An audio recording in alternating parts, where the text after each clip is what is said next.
ગુજરાત રોજગાર સમાચારને related update મેળવવા માંગતા ઉમેદવારોથી સ્પેશિયલ રિક્વેસ્ટ કરું છું કે આપણા યુટ્યુબ પ્લેટફોર્મને જોઈન કરી લે, જેથી ગુજરાતની અંદર પ્રસિદ્ધ થતા રોજગાર સમાચારમાં જે નવી ગુજરાત ગવર્મેન્ટ રિલેટેડ અથવા તો સેન્ટ્રલ લેવલની જે ભરતીઓ આવે છે, ગુજરાતની અંદર જે સરકારી ભરતીઓ આવે છે સ્પેશિયલી એને રિલેટેડ સરકારી ભરતીઓ, ગુજરાત ભરતી રિલેટેડ ઇન્ફોર્મેશન મેળવવા માંગતા ઉમેદવારો તેમને આ માહિતી બિલકુલ ફ્રીમાં સરળતાથી મળતી રહે તે હેતુસર દોસ્તો આ વિડીયો બનાવું છું. તો ગુજરાત રોજગાર સમાચારને રિલેટેડ વિડીયો મેળવવા માંગતા ઉમેદવારો વીકલી પ્રસિદ્ધ થાય છે, ફટફટ સબસ્ક્રાઇબ કરી લે જેથી તેમને માહિતી મળતી રહે. સમયનો વેસ્ટ ન કરતાં આગળ વાત કરીએ દોસ્તો, કેમ કે વિડીયો ઘણો લાંબો થશે. તો રોજગાર સમાચાર જે 4 જૂનના રોજ રિલીઝ થયું છે એ ફાઇનલી આવી ગયું છે. સૌથી પહેલી ભરતી છે ગુજરાત ગૌણ સેવા પસંદગી મંડળની. હવે દોસ્તો ગૌણ સેવા પસંદગી મંડળની સૌથી પહેલી ભરતીથી આપણે શરૂ કરીએ તો છે રેવન્યુ તલાટી, જેમાં ખૂબ જ વિરોધ થયો છે. મહેસૂલ તલાટી વર્ગ 3ની ભરતી અંગેની સૂચનાઓ દરેકને ખબર જ છે. 26 મેથી ફોર્મ ભરાવાના શરૂ થયા છે, તો 10 જૂન સુધી તમામ મિત્રો ફોર્મ ભરી શકે છે. હવે રેવન્યુ તલાટીના રિલેટેડ દોસ્તો આપણા યુટ્યુબ પ્લેટફોર્મ પર ઘણી બધી વિડીયો ઓલરેડી બનાવેલી છે. લિંક પણ આ વિડીયોની નીચે હું ટ્રાય કરીશ કે આપી દઉં, અથવા તો આપણા વિડીયોઝવાળા સેક્શનમાં તમે જશો, જ્યાં રેવન્યુ તલાટી છે તે તમે જોશો વિડીયો, તો તમને સંપૂર્ણ માહિતી મળી જશે કે કઈ રીતથી ફોર્મ ભરવા છે, જગ્યાઓ કેટલી, સેલેરી કેટલી, અભ્યાસક્રમ, પેટર્ન એક્ઝામની શું છે, ક્યારે કઈ પરીક્ષા લેવા છે, પાર્ટ એ, પાર્ટ બી, એનેક્ઝરમાં શું અવેલેબલ છે, બધી જ ઇન્ફોર્મેશન ત્યાં તમને મળી જશે. છતાં પણ દોસ્તો અહીંયા એકવાર આપણે ચેક કરી લઈએ, દરેક જિલ્લા વાઇઝ અહીંયા ટોટલ જગ્યાઓ આપેલી છે. તો કુલ ટોટલ 2389 જગ્યાઓ પર ભરતી થનાર છે દરેક કેટેગરી માટે. બરાબર છે દોસ્તો. તો આ ભરતીની લગભગ મેં ઇન્ફોર્મેશન આપી દીધી છે, તો આના પાછળ સમય વેસ્ટ નહીં કરીએ. સરસ મજાની બીજી ભરતીની વાત કરીએ તો IAF એટલે કે ઇન્ડિયન એરફોર્સ. આ ભરતી ખૂબ જ મહત્વપૂર્ણ છે. 2025ની પહેલા નંબરની આ જાહેરાત છે ગ્રુપ સી સિવિલિયન પોસ્ટ માટેની. વાત કરીશું air officer કમાન્ડિંગની. Air force section Arjansinh પાનગઢ waste Bengal માટેની છે દોસ્તો. તો અહીંયા લોઅર ડિવિઝનની 10 જગ્યાઓ છે. હિન્દી ટાઈપિસ્ટની 1, કુક માટે 12 જગ્યા છે, સ્ટોર કીપર માટે 16 જગ્યા, કાર્પેન્ટર માટે 3, પેન્ટર માટે વાત કરીએ તો SK માટે 3, મલ્ટીટાસ્કિંગ સ્ટાફ માટે 53 જગ્યા છે, સારી એવી જગ્યા છે.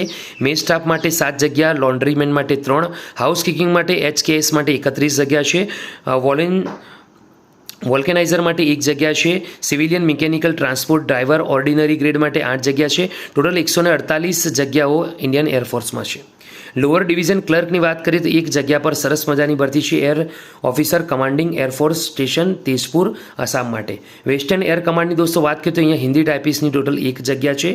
અંબાલા અહીંયા હરિયાણાની વાત થઈ છે દોસ્તો. હવે એરફોર્સ સેન્ટ્રલ અકાઉન્ટ ઓફિસરની વાત કરીએ IAF લોઅર ડિવિઝન ક્લર્કની 3 જગ્યા છે. આ દોસ્તો નવી દિલ્હી માટેની છે. તો અહીંયા દરેકના શોર્ટ ફોર્મ ફૂલ ફોર્મ લખેલા છે, તો એકવાર તમારે ચેક કરી લેવાના રહેશે.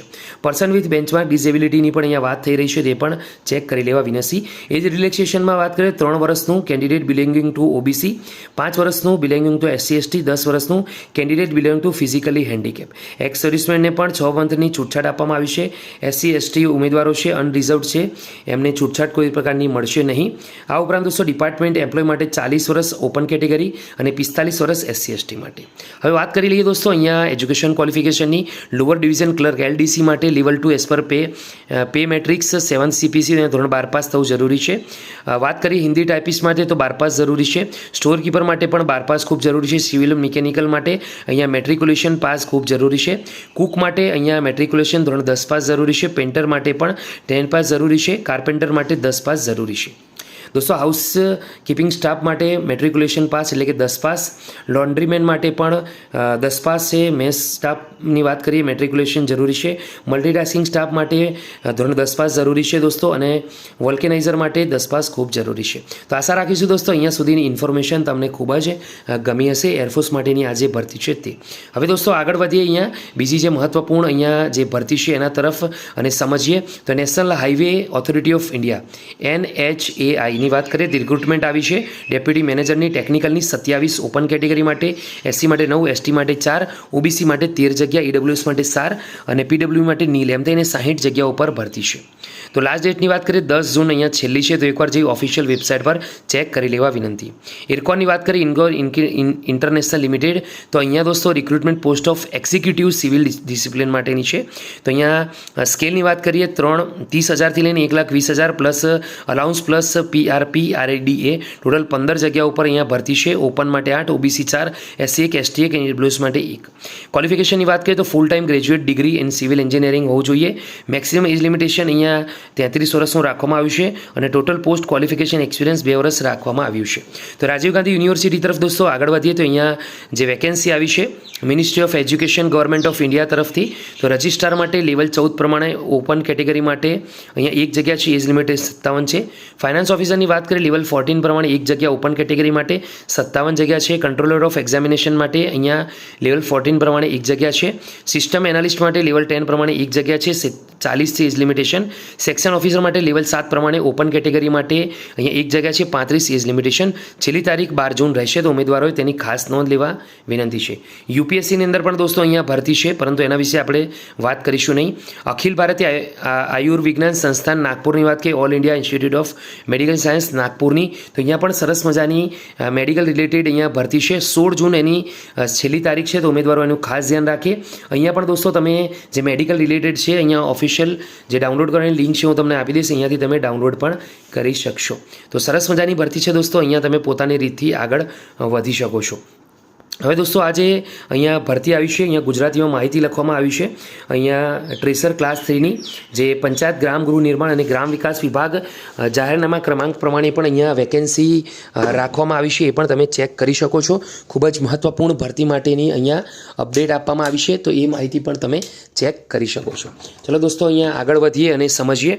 તો ટ્રેસર ક્લાસ 3ની જે ભરતી છે મિનિમમ 2 યરનું સર્ટિફિકેટ હોવું જોઈએ ઇન સિવિલ ડ્રાફ્ટમેનની અંદર, તો એ તમારે ખૂબ જ માહિતી પૂર્ણ એ વાંચવાનું રહેશે કે સિવિલની અંદર શું લાયકાત તમારી હોવી જોઈએ. બરાબર છે દોસ્તો, સિવિલ ડ્રાફ્ટમેનનું અહીંયા માંગેલું છે 33 વર્ષથી વધારે તમારી એજ લિમિટેશન હોવી જોઈએ નહીં. કોમ્પ્યુટરનું બેઝિક નોલેજ હોવું જોઈએ, હિન્દી ગુજરાતી તમને આવડતું હોવું જોઈએ. આગળ વધીએ દોસ્તો, માન્ય સંસ્થાનું પ્રમાણપત્ર હોવું જોઈએ. શૈક્ષણિક લાયકાત વિશે આપણે ઓલરેડી વાત કરી છે, 10 જૂન એની છેલ્લી તારીખ છે, પરંતુ ટ્રેઝર માટે લગભગ મને યાદ છે ત્યાં સુધી એની તારીખ લંબાઈને લગભગ અહીંયા જે 27 જૂન સુધી કરવામાં આવી છે. તો એકવાર ઓફિશિયલ ઓજસની વેબસાઇટ પર જઈને પણ ચેક કરી શકો છો. અરજી ફી ભરવાની અરજી કરવાની રીત ઓજસની વેબસાઇટ પર જઈને તમે કરી શકો છો. તો આ વિશે માહિતી છે તે ત્યાં આપવામાં આવી છે, તો ત્યાં પણ જઈને તમે ચેક કરી શકો છો. બીજું કે પંચાયત સેવા પસંદગી મંડળ પર ટ્રેઝર વર્ગ 3 ભરતી અંગેની સૂચનાઓ છે તે આગળ પાછળ થઈ ગઈ છે દોસ્તો. ટોટલ વેકેન્સીની આપણે એકસાથે જ વાત કરી લઈશું, કેમ કે આનો પણ ઓલરેડી આપણે વાત કરી છે, વિડીયો બનાવેલો છે. તો 245 જગ્યાઓ પણ અહીંયા ભરતી આવી છે, તો ઉમેદવારોએ તેની ખાસ નોંધ લેવાની રહેશે. તો ટ્રેઝરની આગી પાછી થઈ ગઈ છે દોસ્તો. તો આ જે ભરતી છે તે ઓલરેડી આપણે વાત કરી કે અહીંયા જે આગુ પાછું થઈ ગયું છે એની ઓજસની એ વેબસાઇટ અને GPSSB જે પંચાયત વિભાગની જે વેબસાઇટ છે એના પર જઈને તમે મિત્રો અરજી છે તે કરી શકો છો.